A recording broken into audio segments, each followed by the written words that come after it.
Bismillahirrahmanirrahim. Assalamualaikum warahmatullahi wabarakatuh. Sahabat muslim, Nabi Zulkifli alaihissalam adalah salah seorang di antara nabi-nabi Allah yang disebutkan dalam Al-Quran sebanyak 2 kali, yaitu dalam Quran Surat Al-Anbiya ayat 85-86 dan Surah Shad ayat 48. Nabi Zulkifli alaihissalam adalah keturunan Nabi Ayub alaihissalam yang mewarisi sifat ayahnya. Allah memujinya karena kesabarannya, kesolehannya, kejujurannya, amanahnya, dan kesiapannya menanggung banyak kesulitan dan penderitaan untuk menyampaikan dakwahnya kepada kaumnya. Lantas, bagaimanakah kisah Nabi Zulkifli alaihissalam? Simak terus video ini, namun sebelum lanjut ke videonya silahkan tekan tombol subscribe dan tombol lonceng di bawah ini sebagai bentuk dukungan kalian agar channel ini tetap terus menyebarkan informasi seputar Islam. Dan terima kasih untuk yang sudah subscribe.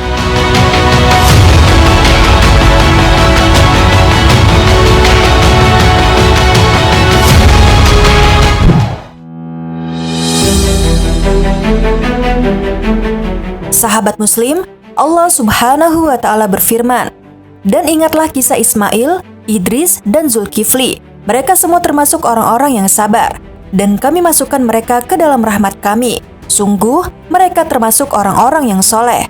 Quran Surat Al-Anbiya ayat 85-86. Nabi Zulkifli alaihissalam memiliki nama asli yaitu Bashar.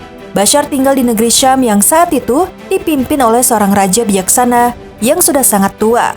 Awal mula dipanggil Zulkifli ketika suatu hari sang raja tengah mencari penggantinya. Raja tersebut tidak memiliki keturunan, sehingga ia membuat sayembara untuk mencari penggantinya sebagai seorang raja. Raja tersebut memberikan syarat yang cukup berat untuk manusia biasa. Ia menginginkan penggantinya kelak adalah orang yang sabar dan bertakwa kepada Allah Subhanahu wa Ta'ala. Raja itu mengatakan barang siapa yang berpuasa siang hari, beribadah malam hari, dan sanggup tidak marah, ia akan diangkat menjadi raja. Tidak ada seorang pun dari rakyatnya yang sanggup menjalankan syarat yang diberikan, kecuali satu orang yang bernama Bashar. Atas kesanggupan yang diungkapkan Bashar, raja kemudian memberikan julukan Zulkifli yang artinya sanggup menjaga janji. Nabi Zulkifli alaihissalam memimpin negeri Syam dengan baik. Beliau sangat mementingkan urusan rakyatnya daripada urusan dirinya dan keluarganya. Sejak diangkat menjadi raja pengganti, Nabi Zulkifli alaihissalam tetap hidup dalam kesederhanaan. Hal tersebut sesuai dengan janjinya. Ia pun melaksanakan puasa di siang hari dan beribadah di malam hari secara istiqomah. Suatu hari, Nabi Zulkifli alaihissalam merasakan kelelahan yang teramat sangat. Setelah mengurusi rakyatnya, ia langsung istirahat. Beberapa riwayat mengatakan istirahat yang dilakukan Nabi Zulkifli merupakan sebuah ibadah.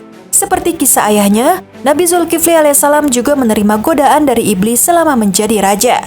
Iblis datang menemui Nabi Zulkifli alaihissalam dalam berbagai wujud, salah satunya menjadi rakyat jelata. Maka iblis datang dalam wujud orang yang sudah tua lagi miskin, dan ia datang kepadanya ketika orang ini mendatangi tempat tidurnya untuk istirahat di siang hari.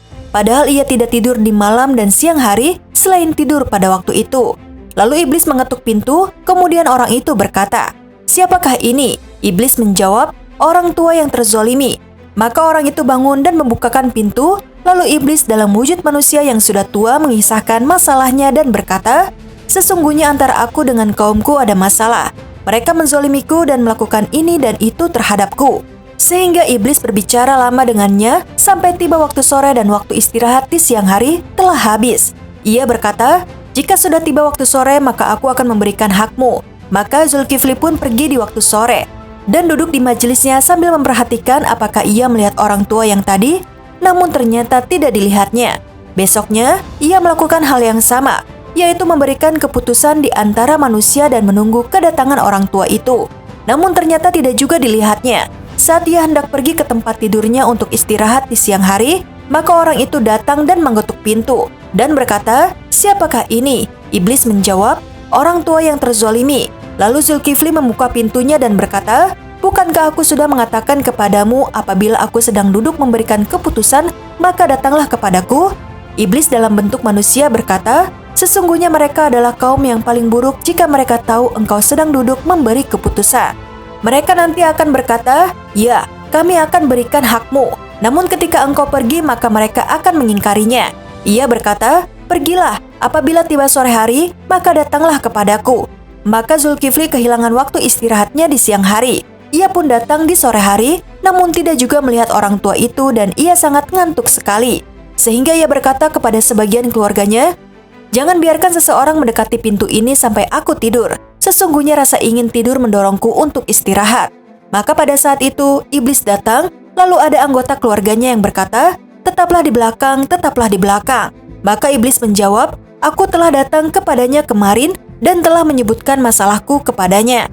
Maka anggota keluarganya berkata, "Tidak boleh masuk. Demi Allah, ia telah menyuruh kami untuk tidak membiarkan seorang pun mendekatinya."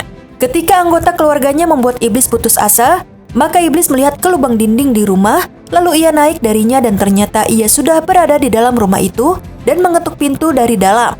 Maka bangunlah orang ini dan berkata, "Wahai Fulan, bukankah aku telah menyuruhmu untuk tidak datang sekarang?" Iblis menjawab, "Adapun dari pihakku demi Allah, maka kamu tidak didatangi. Maka lihatlah dari mana aku datang." Maka ia bangun menuju pintu, namun ternyata dalam keadaan terkunci seperti sebelumnya. Tetapi orang tua ini anehnya berada di dalam rumah. Maka Zulkifli langsung mengenalinya dan berkata, "Apakah kamu musuh Allah?" Iblis menjawab, "Ya, engkau telah membuatku putus asa dalam segala sesuatu. Maka aku lakukan perbuatan yang engkau saksikan untuk membuatmu marah." Namun, Nabi Zulkifli sama sekali tidak marah dengan apa yang dilakukan setan. Begitulah Nabi Zulkifli alaihissalam tetap bersamanya hingga akhirnya setan pun menyerah dan mengaku bahwa ia diutus oleh iblis untuk menggoda dan memprovokasi Nabi Zulkifli alaihissalam. Rencana setan gagal untuk membuat Nabi Zulkifli marah dan sampai mengingkari janjinya.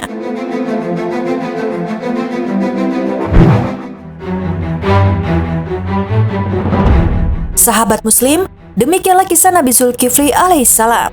Sifat sabar yang dimiliki olehnya di dalam kisah Nabi Zulkifli sudah semestinya dijadikan sebagai teladan oleh seluruh umat muslim yang ada di dunia, baik ketika sedang beribadah atau ketika berkomunikasi dengan orang lain. Sekian video kali ini. Wassalamualaikum warahmatullahi wabarakatuh.